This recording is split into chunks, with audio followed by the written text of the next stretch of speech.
তোমার সাহায্য আর কবে আসবে? আল্লাহ পাক উলামায়ে কেরামের মজলুমের চোখের পানির বদলা দেখিয়েছেন। যেই ট্রাম কার্ড দিয়ে 16 বছর বিরোধী পক্ষকে দমন করেছে, ওই রাজাকার শব্দ দিয়ে আল্লাহ উৎখাত করে বের করে দিয়েছে।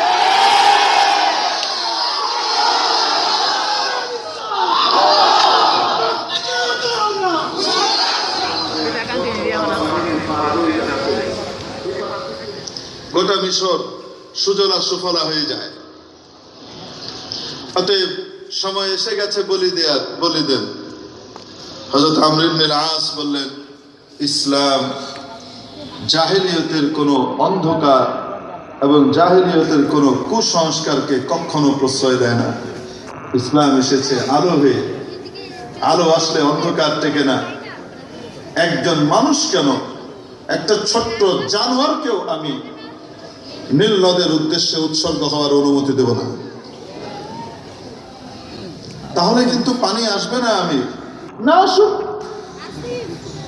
না আসলে না আসবে, দেয়া হবে না। আল্লাহর কি কুদরত! ইমানদারকে আল্লাহ পরীক্ষা করে।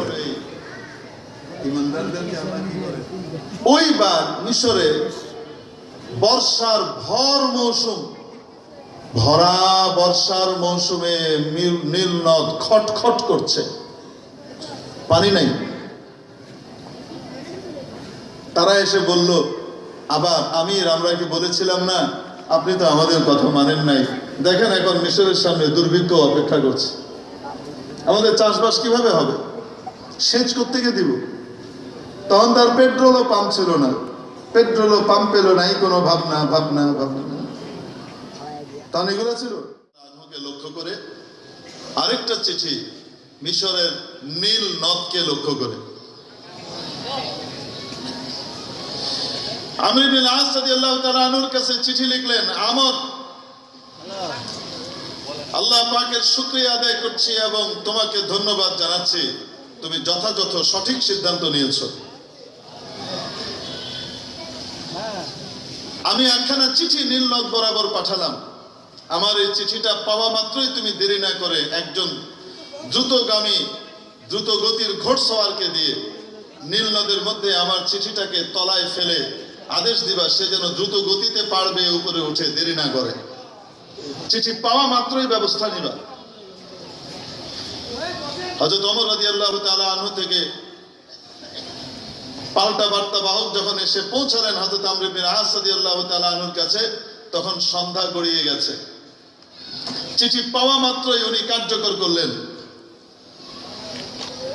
ঘোড়সওয়ারকে দিয়ে নীল নদের মধ্যে চিঠি ফেলে দিয়ে উঠে চলে আসতে বললেন।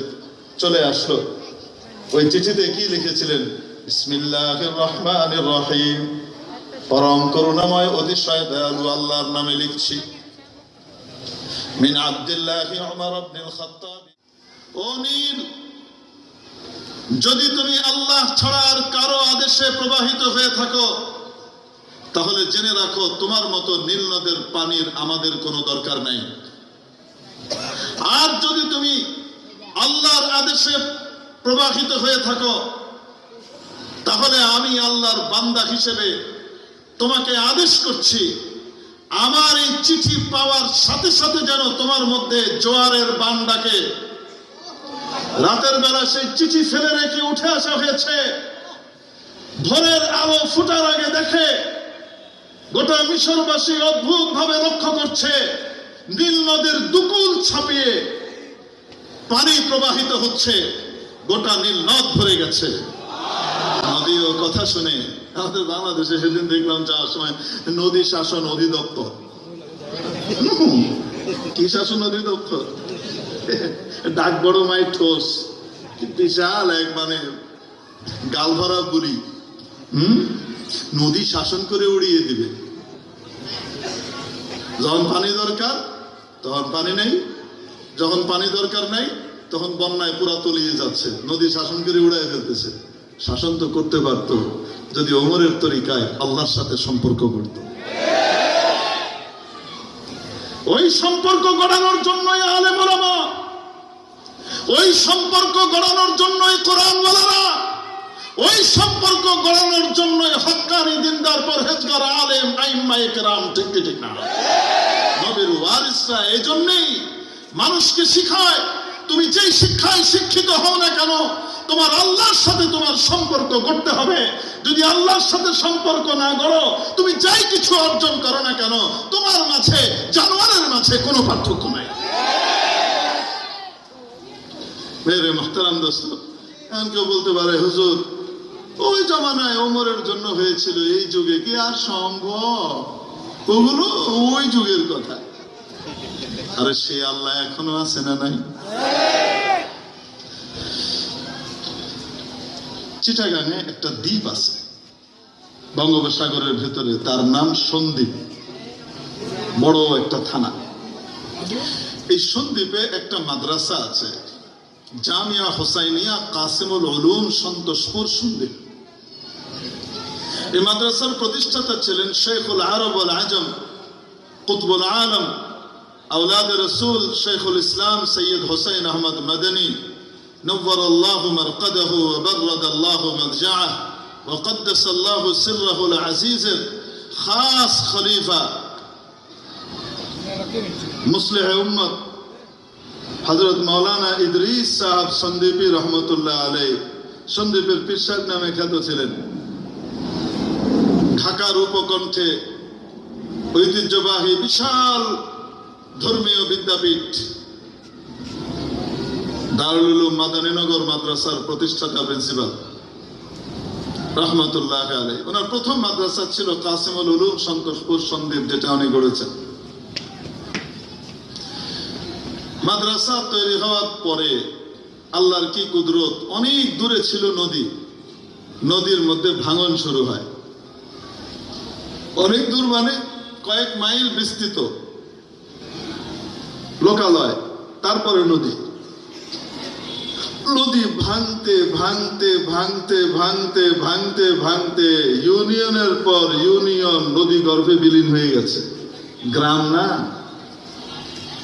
নদী ভাঙতে ভাঙতে এসে মাদ্রাসার একেবারে উপকণ্ঠে এসে পৌঁছেছে। এর পরের ভাঙনেই মাদ্রাসা নদী গর্ভে বিলীন হবে। হযরত মাওলানা ইদরিস সাহেব সন্দ্বীপী রহমতুল্লাহ আলাইহি औलाद रसूल फिदाए मिल्लत हजरत मौलाना सैयद असद साहब मदनी नव्वरल्लाहु मरकदाहु के बांग्लादेशे दावत दिलेन। दावत दिए सन्দ্বীপ নিয়ে গেলেন। সন্দ্বীপ নিয়ে নাস্তা পানি শেষ হওয়ার পরে বললেন, নদী ভাঙতে ভাঙতে এসে মাদ্রাসার একেবারে উপকণ্ঠে এসে পৌঁছেছে। এর পরের ভাঙনে মাদ্রাসা বিলীন হবে। আমি আমার জীবনের সবটুকু জড়ো করে আমি এই মাদ্রাসাটাকে করেছি এই এলাকার পাওয়ার হাউস হিসেবে। ইসলাম এবং ঈমান, শিরক এবং বিদআত এর বিরুদ্ধে ইসলাম এবং ঈমানের নূর জ্বালাবার জন্য এই মাদ্রাসাটা করেছিলাম। বহু কষ্ট হয়েছে, আমার উপরে বহুত মামলা গিয়েছে বেদাতীদের পক্ষ থেকে, কবর পূজারীদের পক্ষ থেকে অনেক হামলা মামলার শিকার আমি হয়েছি। আপনার আব্বার রেখে যাওয়া আমানত, মাদ্রাসা করেছি, এখন ব্যবস্থা নেন, কি করা যায়। হযরত ফিদায়ে মিল্লাত রহমাতুল্লাহ আলাইহি বললেন, আমি ব্যবস্থা নেওয়ার কে, আমি কেমনে ঠেকাবো নদী ভাঙ্গা? রতনে তো রতন চিনে। হযরত মাওলানা ইদরিস সাহেব রহমাতুল্লাহ আলাইহি বললেন, যে ব্যবস্থা নিতে পারবে তারই তো আনছি। ব্যবস্থা নিবেন কি নিবেন না এটা আপনার ব্যাপার। কিয়ামতের দিন এটা ভেঙে চলে গেলে আমি আল্লাহকে বলতে পারবো আমি আনছিলাম, উনি ব্যবস্থা নেন নাই। হযরত ফিদায়ে মিল্লাত রহমাতুল্লাহ আলাইহি আতরাকা রাসা হুনাইহাতান, মাথায় এভাবে কিছুক্ষণ ঝুঁকিয়ে চুপ করে বসে থাকলেন, কিছু বললেন। মাথা উঠিয়ে বললেন, চলিয়ে কাহা হ্যাঁ নদী দিখাইয়ে। নিয়ে যাওয়া হলো নদীর পাড়ে। মাদ্রাসা পার হয়েই তো নদী, খাড়া ঠায়, একদম খাড়া পাড়, ওদিকে উত্তাল তরঙ্গ চলছে নদীতে, যত দূর দৃষ্টি যায় পার নামে কিছু নাই। আসলে তো নদী না, আসলে সাগর। এখন হযরত ফিদা মিল্লাত রহমাতুল্লাহ আলাইহি একেবারে নদীর পাড়ে তীরে, মানে আরেক কদম দিলে নদীতে পড়বে, ওখানে গিয়ে দাঁড়ালেন। দাঁড়িয়ে নিজের লাঠিটাকে এভাবে ওখানে ঠেস দিয়ে রেখে হাত তুলে দোয়া শুরু করলেন। মাওলা পাকের কাছে কি বলেছেন আল্লাহই জানে। দোয়া শেষ করে চলে আসলেন। বায়ান হলো হযরত ফিরে এসেছেন। সেই দিন থেকে নদী ভাঙা ওইখানে বন্ধ হলো। বন্ধ হওয়ার পরে সেখান থেকে এরপরে চর পড়া শুরু হয়েছে। গত মাহফিলেও আমি গিয়েছি, দেখে এসেছি এই কদিন আগে। মাইলের পর মাইল এখন জমি, নদী আজও কথা শুনে কি শুনে না।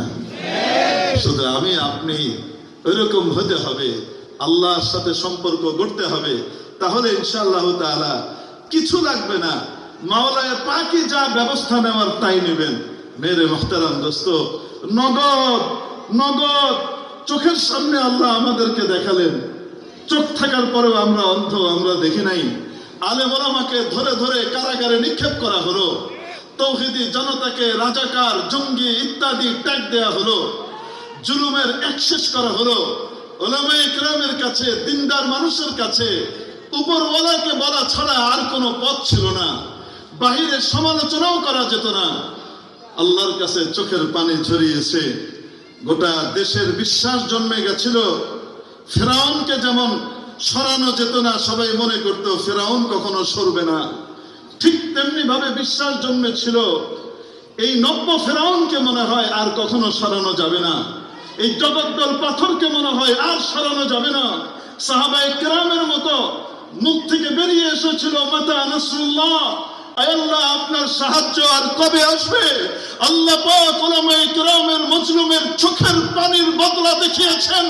যেই ট্রাম কার্ড দিয়ে 16 বছর বিরোধী পক্ষকে দমন করেছে, ওই রাজাকার শব্দ দিয়ে আল্লাহ উৎখাত করে বের করে দিয়েছে।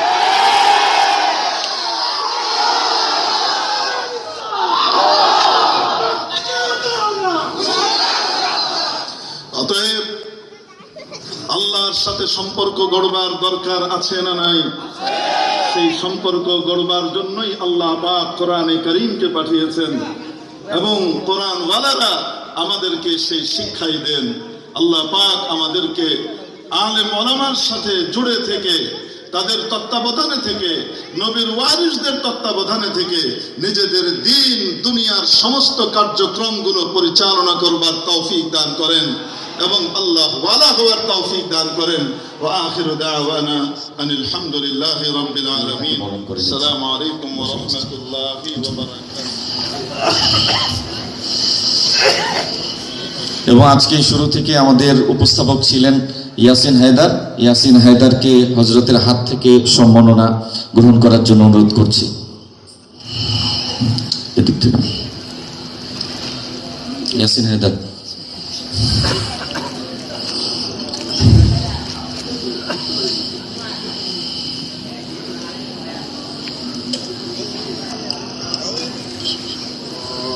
ربنا آتنا في الدنيا حسنة وفي الآخرة حسنة وقنا عذاب النار.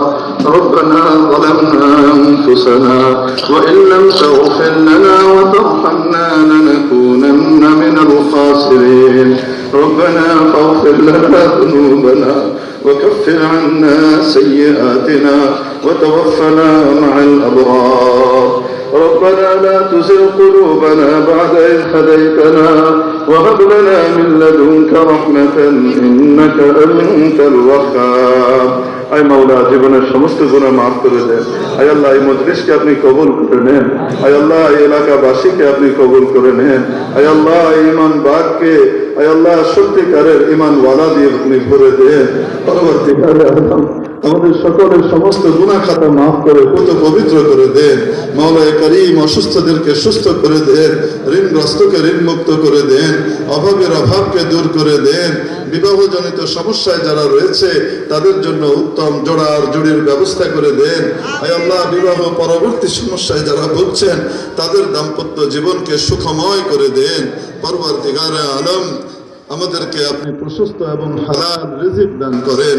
আয় আল্লাহ, তুঙ্গির রিজিক থেকে, হারাম রিজিক থেকে আমাদেরকে আপনি বাঁচিয়ে দেন।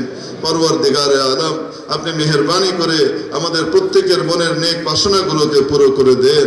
আমাদের আব্বা আম্মা, মায় মুরব্বী, আত্মীয় স্বজন, বন্ধু বান্ধব, পাড়া প্রতিবেশী, শরীর শুভানুধ্যায়ী, আয় আল্লাহ, যারাই দুনিয়া থেকে বিদায় দিয়ে চলে গেছেন, সকল ইমানদার নরনারীকে আপনি মেহেরবানি করে মাফ করে দেন। তাদের কবরকে জান্নাতের বাগান বানিয়ে দেন। আয় আল্লাহ, আমাদের আব্বা আম্মা যারা জিন্দা আছেন তাদের নেক হায়াত দারাজ করে দেন। তাদের খেদমত গুজার সন্তান হবার তৌফিক দান করেন।